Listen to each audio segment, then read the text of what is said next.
Ectopic ప్రెగ్నెన్సీని ఎలా diagnose చేయాలి? Ectopic pregnancy diagnose చేయడం రెండు విధాలు. ఒకటి బ్లడ్ టెస్ట్ హెచ్సిజి, రెండవది స్కాన్.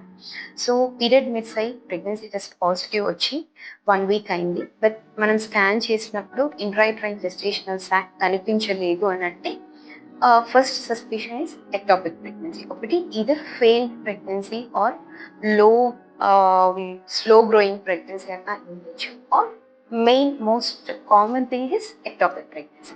సో అది కన్ఫర్మ్ చేసుకోవడానికి బీటా హెచ్సిజి చేసుకుంటాం.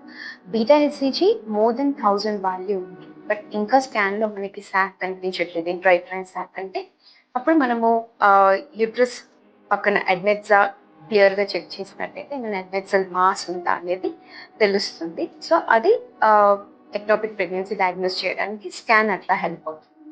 లేదు స్లో రైజింగ్ బీటా హెచ్సిజి, యూజువల్గా బీటా హెచ్సిజి అనేది ఎవ్రీ 48 అవర్స్కి డబుల్ మోర్ దెన్ డబుల్ అవ్వాలి. స్లో రైజింగ్ బీటా హెచ్సిజి ఉన్నప్పుడు ఎక్టోపిక్ ప్రెగ్నెన్సీ సస్పిషన్ ఉంటుంది. సో వీటితో పాటు అంటే clinical diagnosis at the same time biochemical scan, blood test and patient symptoms వీటిని బట్టి కొరిలేట్ చేసుకొని మనకి most confirmatory is through scan.